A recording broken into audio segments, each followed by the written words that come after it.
오늘 저희들에게 주신 하나님의 말씀 에베소서 6장 1절에서 3절의 말씀 의지하고 이것이 옳은 일이다, 이런 제목의 말씀을 드립니다. 여러분, 십계명이라는 말 아시죠? 십계명, 10가지 계명이라는 뜻인데 본래 이 십계명의 본 이름은 10가지 말씀이라는 뜻입니다. 계명이라고 따로 규정되지 않고 그냥 말씀이라고 되어 있는 그런 이름입니다. 출애굽기 20장 1절부터 17절에 쭉 나오지요. 이 십계명을 다른 말로는 언약이라고 합니다. 언약. 계명이란 말은 이제 명령이잖아요. 근데 다른 말로는 이걸 언약이라고 합니다. 신명기 4장 13절을 보면 그런 표현이 정확하게 나와 있습니다. 그때에 주님께서 당신들에게 지키라고 명하시면서 그 언약을 선포하셨으니 이것이 곧 그가 두 돌판에 손수 쓰신 십계명입니다. 이렇게 십계명이 언약이었다라는 것을 설명하고 있습니다. 이 언약이라는 말이 매우 중요한 뜻을 갖고 있는 말입니다. 이 언약이라는 말은 이렇게 쪼갠다, 이렇게 나눈다라는 뜻의 글자입니다. 이것이 기원이 뭐냐 하면 어떤 사람이 사람끼리 언약을 맺을 때, 말로 하는 약속이잖아요. 언약을 맺을 때 짐승을 잡아서 짐승을 쪼개 놓습니다. 이렇게 둘로 쪼개 놓고 그 사이를 지나가면서 언약을 맺습니다. 그 짐승을 쪼개 놓고 그 사이를 지나가면 그 언약이 체결된 것입니다. 그 뜻은 뭐냐면 이 언약을 어기면 이 짐승처럼 된다, 이 짐승처럼 쪼개질 것이다 라고 하는 뜻을 갖고 있는 그런 체결의식에서 온 말이 바로 이 언약이라는 말입니다. 성경에서도 하나님과 이스라엘이 맺은 언약이 바로 이런 뜻이라는 것을 예레미야 34장 18절이 말하고 있습니다. 송아지를 두 조각으로 갈라놓고 그 사이로 지나가 내 앞에서 언약을 맺어 놓고서도 그 언약의 조문을 지키지 않고 나의 언약을 위반한 그 사람들을 내가 이제 그 송아지와 같이 만들어 놓겠다. 이 고대의 언약의 의미가 정확하게 여기에 그대로 들어 있습니다. 그러니까 이 십계명을 언약이라고 부르는 것은 하나님과 이스라엘 사이에 짐승을 갈라놓고 그 사이를 지나면서 우리가 이 언약을 어기면 이 짐승처럼 쪼개질 것이다, 죽임을 당하고 나누어질 것이다 라는 것을 의미한다라는 말씀입니다. 이게 십계명에 들어있는 뜻입니다. 그러니까 이 십계명을 지키지 않으면 바로 이 짐승들처럼 이스라엘이 죽임을 당할 것이다, 둘로 쪼개질 것이다, 이런 뜻입니다. 십계명의 다른 특징의 하나는 하나님이 손가락으로 쓰신 말씀이라는 뜻이 있습니다. 성경 곳곳에서 하나님이 손수 쓰신 이라는 표현이 나옵니다. 이 손수 썼다고 하는 말은 정확하게 번역을 하면 하나님이 손가락으로 쓰신 이라는 뜻입니다. 여러분, 대부분 글을 손으로 쓰죠.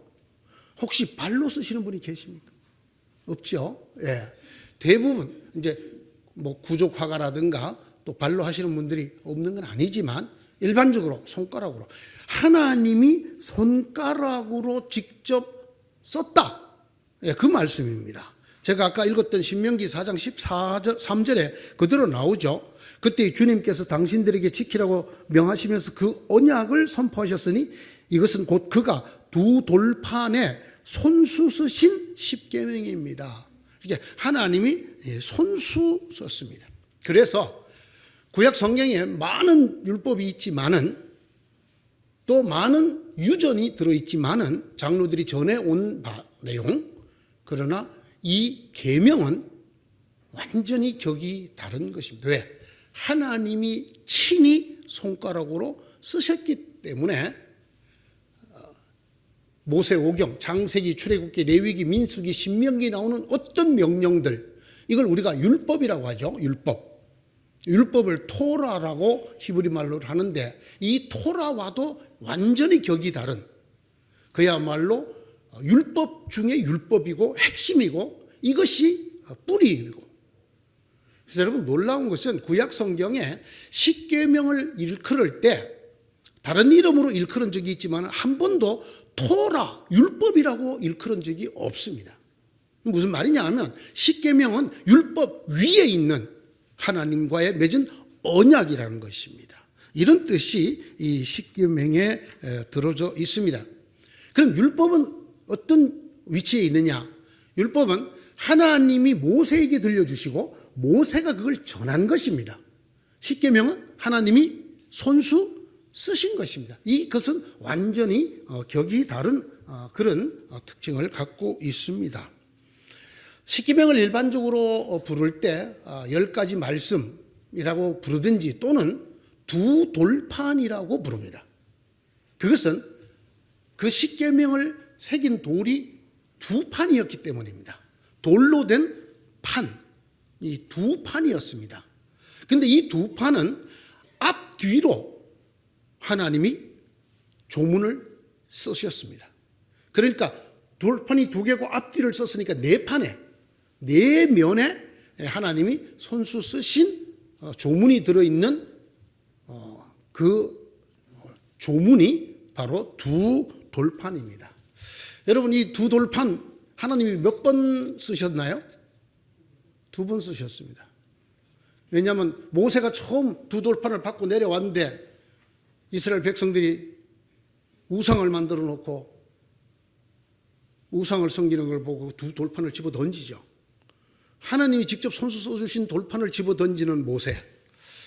이야. 그런데 성경에 모세가 이 지면에 있는 어떤 사람보다 온유했다고 썼거든요. 하나님이 새겨주신 돌판을 저 같으면 옆에 내려놓고 다른 돌멩이, 그 돌멩이 천지거든요. 다른 돌멩이 던졌을 텐데 모세는 그 돌판을 집어. 무슨 뜻입니까? 하나님이 손수 새겨주신 언약을 말하기도 전에 이 언약이 깨졌다는 거예요. 우상을 숭배함으로 그 돌판을 집어 던집니다. 그랬더니 하나님께서 모세에게 다시 명령하십니다. 지난번 내가 만들어준 거하고 똑같은 거 2개 만들어 갖고 올라오너라. 그래서 첫 번째 돌판은 하나님이 만드신 거예요. 글자도 새기시고. 두 번째 돌판은 모세가 다듬었어요. 그거하고 똑같이. 그래서 2개를 들고 올라갔습니다. 그랬더니 하나님이 다시 그곳에 언약의 조문들을 우리가 10가지 말씀이라고 말하는 십계명을 새겨 주셨습니다. 혹시 여러분 이런 고민해 보신 적이 있습니까? 왜 돌판이 2개일까? 왜 두 돌판일까? 좀 큰 거 한 개다 새기면 되지. 왜 돌판이 2개일까? 이것에 대해서 해석이 2가지가 있습니다. 하나는 이렇게 설명하는 매우 그럴듯한 말씀인데, 그 뭐냐면 이쪽 판에는 1계명부터 4계명, 즉 하나님에 대한 계명을 쓰고, 이쪽 판에는 5계명부터 10계명, 즉 인간에 대한 계명을 써서 2개다. 이렇게 설명을 하는 분들이 왕왕 있습니다. 그래서 내 부모를 공경하라는 것은 어느 판에 새겨졌나요? 2번째 판에 새겨졌다고 생각하는 거죠. 그러면서 2번째 판 첫 계명이라고 이렇게 말을 하는 목사님들도 많이 계십니다. 그러나 성사학자들의 연구에 의하면 이 돌판의 의미는 하나님에 대한 계명, 인간에 대한 계명 때문에 2개를 만든 게 아니고, 고대에 계약을 맺는 관습이 조문을 똑같은 걸 2개 새겨서 하나는 네가 가지고 하나는 내가 가지고 이렇게 2개. 요즘 뭡니까? 계약서 2장이죠. 요즘은 또 중개사한테 가면 석장 써요. 중개사가 하나 가지고 또 집주인을 해가지고 뭐 또 이렇게 전세자가 하나 가지고. 여러분, 옛날에도 이 조문을 새기던 시절에도 2개를 만들었다는 것입니다. 그래서 이것이 하나는 하나님을 위하여, 하나는 이스라엘을 위하여, 이걸 기억하라는 겁니다. 이렇게 너희가 하나님과 사이에 계약을 맺어서 돌판이 2개다. 너희 혼자 지키는 것이 아니라 2개다. 이걸 기억하라고 하는 것이라고 합니다. 이 두 돌판, 즉 십계명에는 몇 가지 법칙이 들어있어요. 그 중에 하나가 뭐냐면 서열이 매겨져 있어요. 서열이. 여러분 제1계명이 뭡니까? 너는 나 외에 다른 신을 두지 마라. 이게 제1계명이에요. 그죠? 2계명은 너는 우상을 만들지 말아라. 3계명 너는 나의 이름을 가볍게 부르지 말아라. 망령되 일컫지 말아라. 4계명 안식일을 지켜라. 여러분 어떻습니까? 나 외에 어떤 신도 네게 있어서는 안 된다. 너는 나 외에 어떤 신도 섬겨서는 안 된다. 이것이 더 무겁습니까? 안식일을 지키라가 더 무겁습니까? 1계명이 더 무겁습니다. 제일 첫 번째 계명부터 차례대로 가장 중요한 것부터 1계명, 2계명, 3계명 이렇게 해서 10계명까지 기록을 해 놓았습니다. 너는 내 앞에서 다른 신들을 섬기지 못한다. 못한다. 옛날 개역 개정은 너는 다른 신들을 네게 두지 마라. 네 두지 마라는 뜻의 정확한 의미가 신을 섬긴다라는 뜻이에요. 출애굽기 20장 3절에 나오는 너는 나 외에 다른 신을 섬기지 못한다 하는 이 못한다라고 하는 금지 명령, 이 금지 명령에 쓰여진 단어가 매우 엄격한 단어를 쓰고 있습니다. 절대로 안 된다라는 뜻이 들어있는 단어를 쓰고 있습니다. 하면 안 된다, 하면 좋지 않다라고 하는 일반 부정을 나타내는, 일반 금지를 나타내는 그런 단어가 아니라 절대로 안 된다. 여기는 뭐 어떤 예외 사항도 없고 절대로 안 된다라고 하는 것을 표현할 때 쓰는 단어로 되어져 있습니다. 사실 이 십계명에 여러분 그 금지 명령이 많이 있죠. 뭐 나 외에 다른 신을 섬기지 마라, 우상을 만들지 마라, 그죠? 하나님의 이름을 망령되 일컫지 마라. 그러나 여러분 4계명은 안식일을 지켜라. 이러니까 이건 부정 명령이 아니죠. 이 부정 명령은 10계명에 나오는 부정 명령은 전부가 절대로 안 된다라는 단어로 되어져 있습니다. 앞에 4개가 하나님에 대한 계명입니다. 뒤에 6개가 인간에 대한 계명입니다. 순차가 이렇습니다. 하나님에 대한 것이 훨씬 중요하다는 것입니다. 그리고 먼저 하나님에 대한 약속을 지킨 다음에 거기로부터 나오는 인간에 대한 계명을 지켜야 한다라는 의미가 이 십계명이 뒤죽박죽으로 되어 있지 않고 하나님에 대한 절대 명령부터 시작해서 4개, 그 다음에 인간에 대한 5계명부터 10계명으로 되어 있는 이 두 돌판의 뜻입니다. 이 10계명을 또 자세히 들여다보면 두 계명이 다른 계명과 다른 것을 볼 수 있습니다. 그건 제2계명과 제5계명입니다. 뭐가 다르냐? 다른 계명은 금지 명령이든지 아니면 그걸 행하라는 명령이든지 그 명령으로 끝입니다. 그런데 이 제2계명에는 창문에 조건절이 붙어 있습니다. 나는 질투하는 하나님이니 나를 사랑하는 자에게는 내가 천대만대 복을 주겠고 나를 거역하는 자에게는 내가 죄를 묻겠다. 이런 축복과 경고가 붙어 있습니다. 또 한 계명인 5계명도 마찬가지입니다. 내 부모를 공경하라. 이렇게 명령문으로 끝나지 않고 그리하면 내가 네게 준 땅에서 네가 잘되고 장수하리라 라는 뒤에 약속이 더 곁들여져 있습니다. 약속이 곁들여져 있는 계명, 이거 여러분 깊이 생각을 해보아야 될 하나님의 말씀입니다. 왜 하나님의 말씀에 어떤 조건이나 약속이 붙어 있을까라고 하는 말씀입니다. 우선 그 말씀을 드리기 전에 이 제2계명과 5계명에 왜 그런 조건 또는 약속이 붙어 있는가? 이것이 뭘 의미하는가? 그것은 5계명이 2계명과 똑같이 중요하다는 것을 의미합니다. 첫째는. 그래서 사실 이 2계명과 5계명, 특히 5계명을 레위기에서는 네 번째 계명인 안식일 계명 앞에 나옵니다. 너는 각각 네 부모를 공경하고 나의 안식일을 지켜라. 이렇게 되어 있습니다. 그러니까 여러분 지금 출애굽기 20장 이 10계명에는 안식일을 거룩하게 지켜라. 다음에 네 부모를 공경하라고 나오죠. 그런데 레위기에는 제사법을 기록한 레위기에는 부모를 공경하고 안식일을 지켜라 라고 기록되어져 있다라는 말씀입니다. 자, 이 2계명과 5계명에 붙어 있는 약속이 무엇을 의미할까요? 우선 5계명에 붙어 있는 약속에 대해서 이렇게 설명합니다. 성경이 오늘 읽은 에베소서 6장 1절에 이것이 옳은 일입니다. 그리고 2절에 약속이 딸려 있는 첫째 계명입니다 라고 되어 있습니다. 어떤 눈 밝은 분이 그렇게 말씀하더래요. 목사님, 이 성경 틀렸습니다. 어디가 틀렸습니까? 약속이 달려있는 첫째 계명은 제2계명입니다. 우상을 만들거나 섬기지 말라는 계명 뒤에 약속이 붙어 있습니다.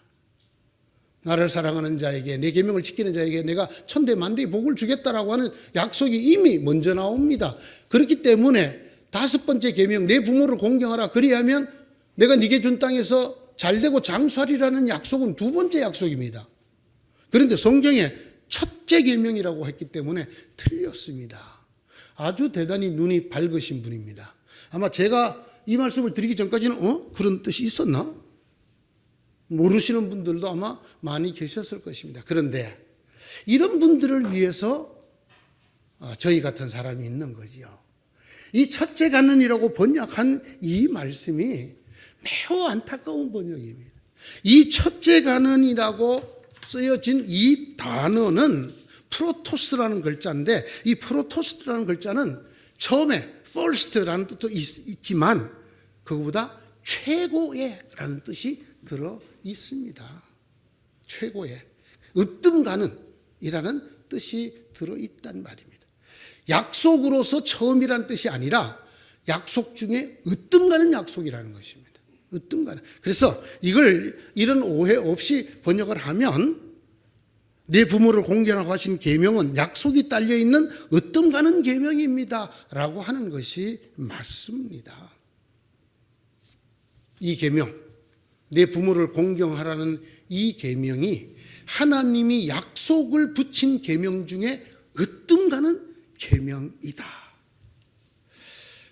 왜 하나님의 아주 지엄하신 명령, 언약인 십계명에 이런 약속을 덧붙였을까요?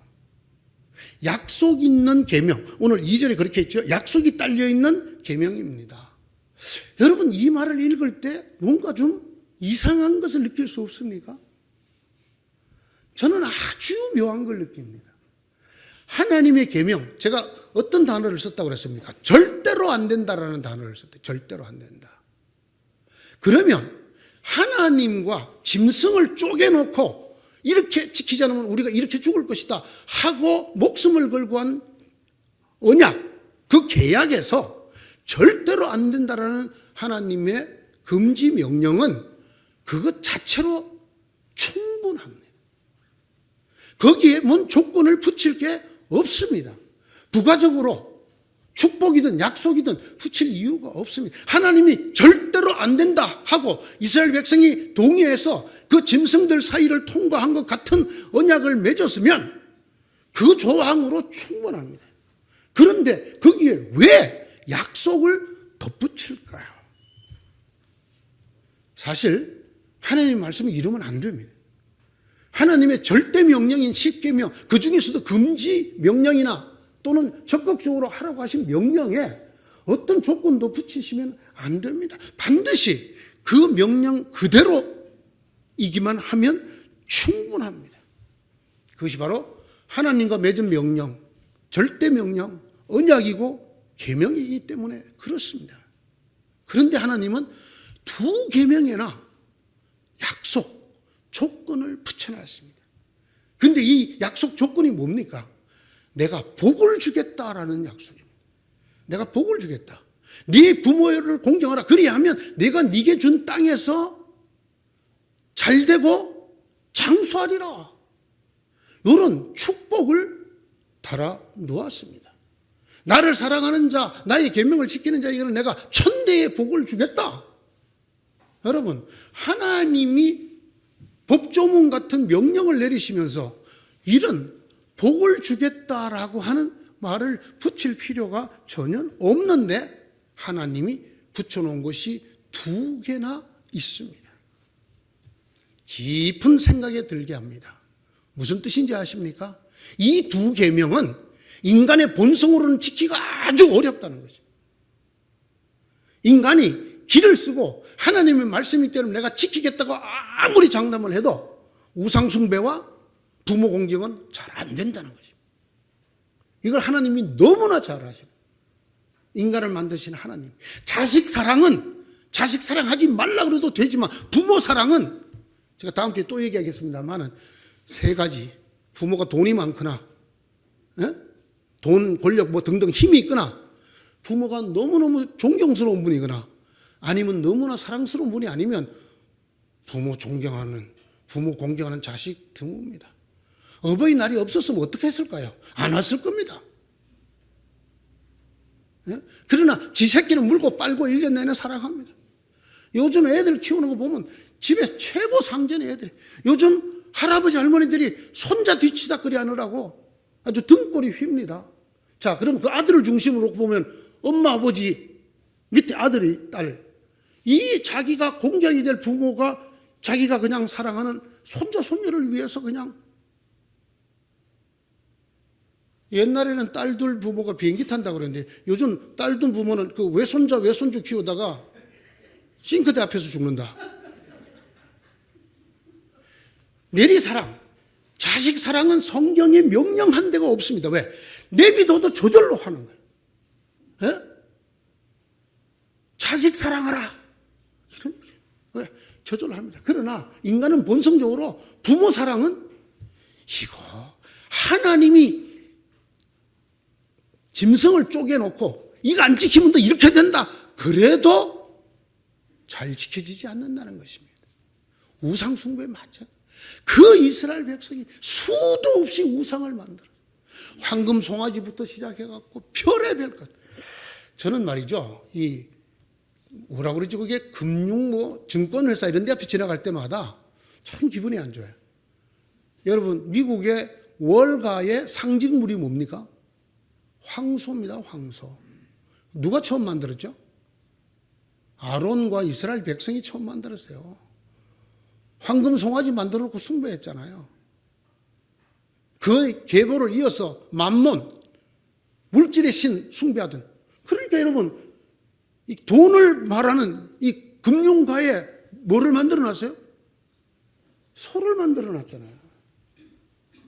인간의 마음 속에 눈에 보이는 어떤 형상을 하나님처럼 의지하고 싶은 마음은 하나님 명령만으로는 건절되지 않는다라는 거예요. 않는다는 거예요. 그럼 어떻게 하면 좋을까요? 이 인간을 꼬드기는 거예요.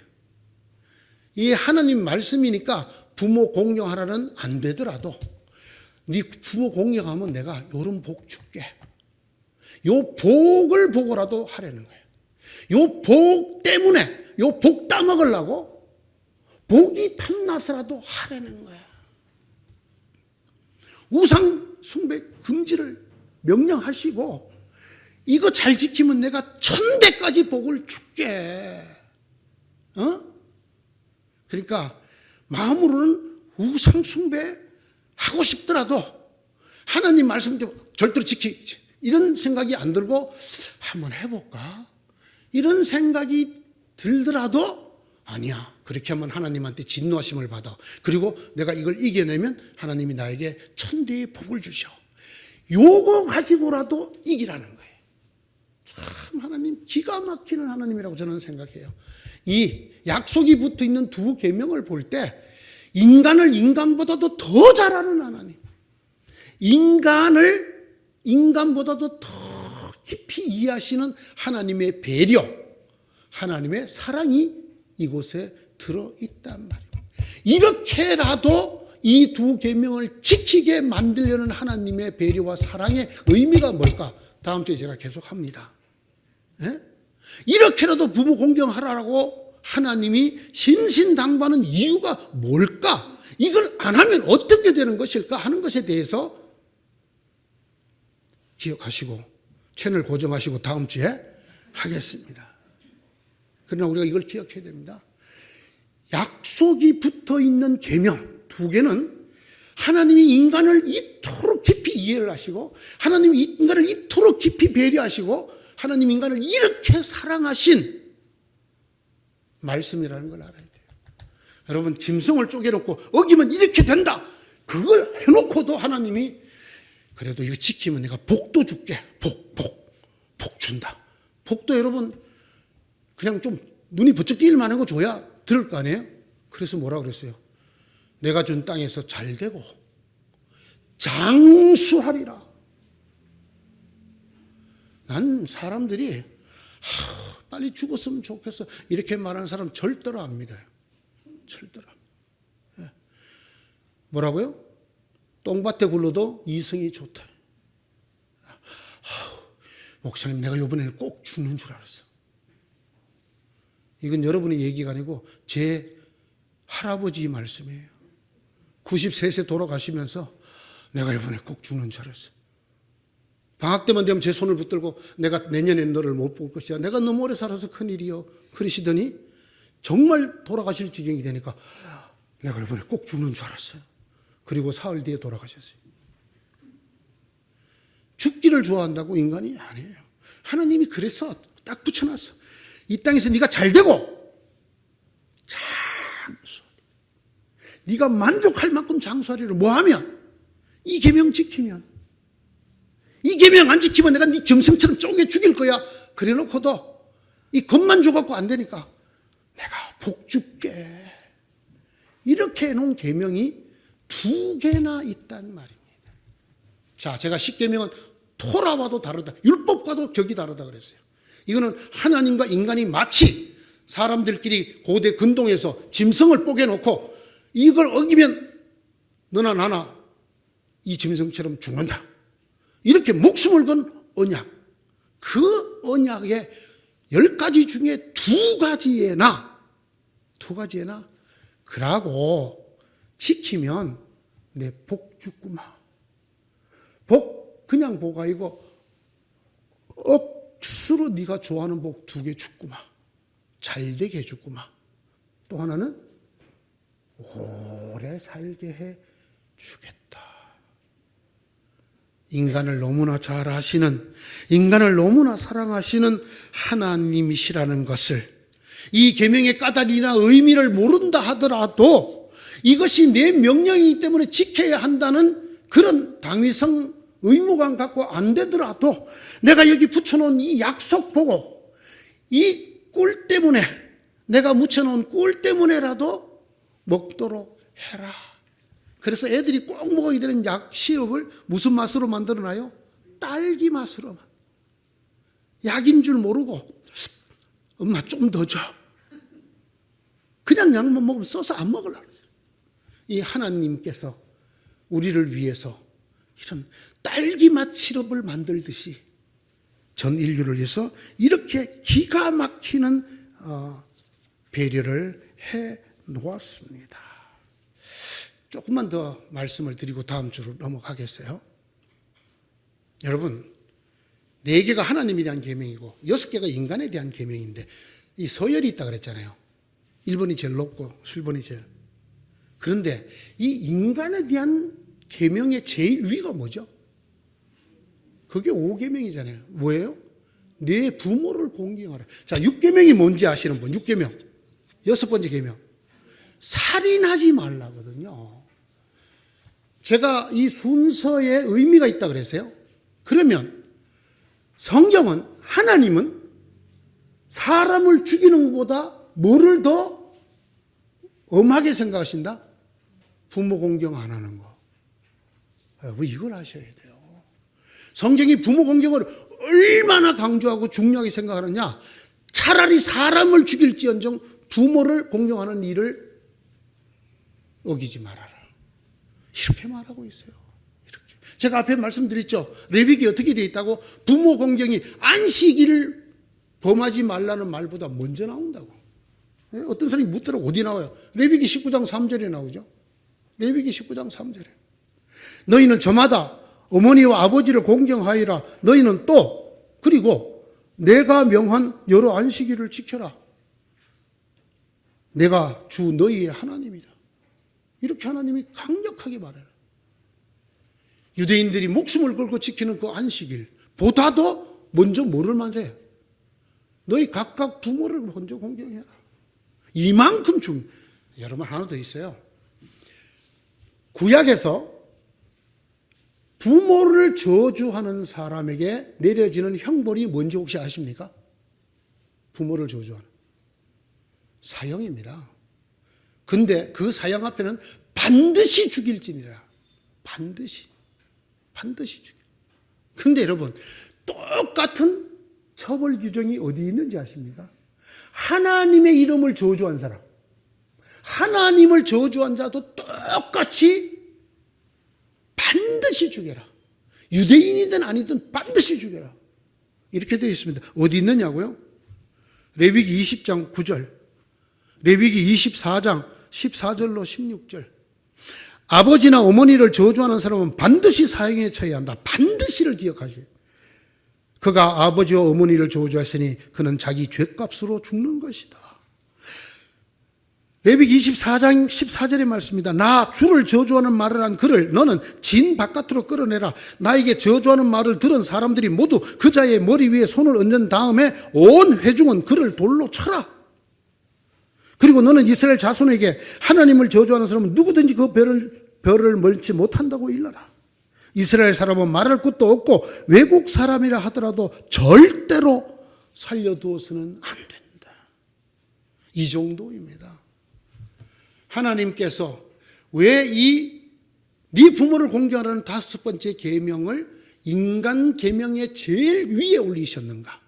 왜 이것을 우상 숭배와 거의 같이 약속을 붙여가지고 강조하셨는가?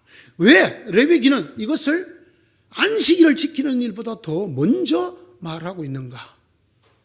하나님이 보시기에, 우리 하나님이 보시기에는 부모 공경이 하나님 공경과 똑같다라는 것입니다.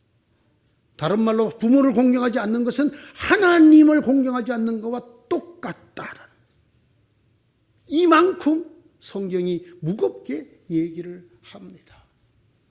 제가 이것을 2주에나 걸쳐서 말씀을 드리려는 이유는 오늘날 부모 공경하는 자식을 보기가 쉬운가요? 쉽지 않아요. 그러면 하나님을 믿는 그리스도인들은 어떤가요? 우리라도 달라야 될 거 아닙니까? 아마 이 깊은 뜻을 몰라서 저는 그렇다고 생각을 합니다. 우리의 자녀들도 하나님의 말씀대로 양육되었다기보다는 이 시대 풍조와 이 세상을 따라 교육을 받고 살아가기 때문에 이 세상 풍조에 똑같이 그래서 소홀히 여기는 그 항목이 부모 공경이라고 저는 생각을 합니다. 오늘 여기까지 하겠습니다. 하나님이 왜 이렇게 십계명에 엄한 말로 절대 명령을 하시고 또 우리를 꼬시듯이 딸기 만나는 시럽 약을 만들듯이 축복의 약속을 하셨는지, 이것을 왜 인간사 계명 중에 제일 첫머리에 올리셨는지, 이것을 왜 레위기에서는 안식일 계명보다도 더 먼저 말씀하고 계시는지, 부모 공경을 하지 않는 것이 하나님을 공경하지 않는 것과 똑같은 처벌을 받도록 왜 그렇게 절대로 죽이라고 하셨는지를 제대로 알면, 마음에 새기면 이 땅에서 우리가 이것만으로도 그리스도인들은 다르구나, 크리스찬은 다르구나. 기독교 가정은 다르구나. 이런 생각을 하게 될 것입니다. 제가 일본 사회에서 선교사로 있으면서 이런 생각을 했습니다. 일본에 전도하면 일본 사람들이 이렇게 말합니다. 아, 그렇게 좋은 예수님이라면 여러분이나 잘 믿으세요. 예수 믿고 잘 된다며요. 근데 왜 예수 안 믿는 우리보다도 못 살아요? 예수 안 믿는 우리보다도 왜 싸가지가 더 없어요? 왜 더 매너가 없어요? 대놓고 이렇게 말하는 사람이 있어요. 이렇게도 잘 말하지 않는 사람들이지만. 그러면서 내가 일본 사회에 도대체 어떻게 기독교를 전할 수 있을까? 그때 본 것을 저는 지금 한국 사회에서 봅니다. 일본은 가정이 무너진 지가 오래되었습니다. 가정이. 그런데 성경에 의하면 가정을 만드신 이가 하나님이십니다. 사람이 독처하는 것이 좋지 못하여 하나님이 손수 그 짝을 지으시고 손으로 이끌어 오셔서 둘을 결합시켜 가정을 만들으셨습니다.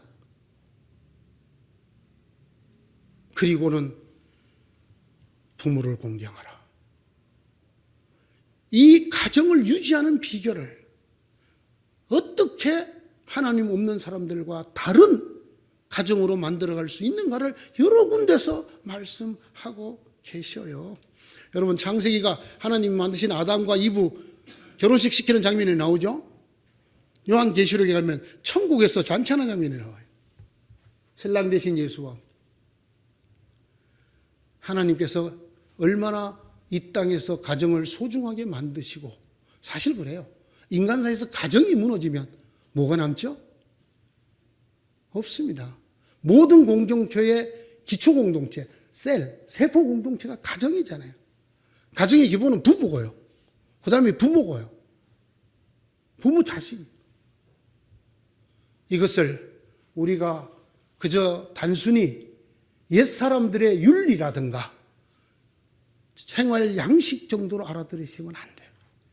여기는 하나님의 깊으신 뜻이, 의미가 들어있습니다. 저는 이 시대에도 우리가 말로 예수 믿으시라고, 아니 어제 이 신천지 인간들이 저한테 자꾸 예수 믿으라는 거예요. 신천지. 아, 저 교회 다녀요. 그랬더니, 아, 그래도 이거 꼭 읽어보시라고. 꼭 중요한 말씀. 저 교회 목사라고요. 그랬더니, 목사님도 괜찮아요. 이거 꼭 읽어보세요.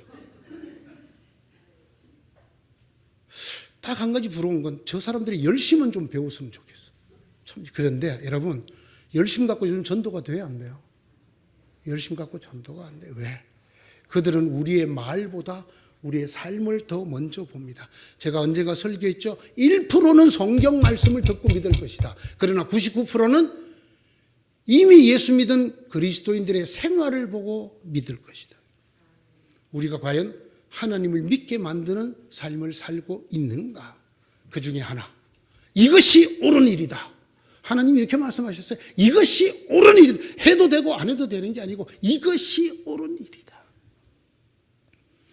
네 부모를 공경하라 하신 말씀에는 약속이 달려있다. 다음 주에 계속하겠습니다. 기도하십시다. 하나님, 이것이 옳은 일이다. 이것만으로도 저희가 이 말씀을 따라야 마땅하지만은 이 시대에 정말 하나님보다도 더 하나님을 우습게 여기는 사람들이 많은 고로 하나님이 말씀하시며 이것이 옳은 일이라 아무리 말씀하셔도 듣지 않습니다. 그래서 하나님께서는 그리하면 내가 네게 준 땅에서 잘되고 장수할 것이라고 인간이 가장 소원하는 두 가지를 약속해 주셨습니다. 이 깊은 뜻이 무엇인지 깨닫게 해주시고 우리가 이런 삶을 살아내므로 이 땅에 그리스도의 향기를 드러내는 사람들이 되게 하시고 가정들이 되게 하셔서 이 땅에 예수 그리스도를, 하나님을 널리 전하는 저희가 되게 하여 주시옵소서. 예수님 이름으로 기도드리옵나이다. 아멘.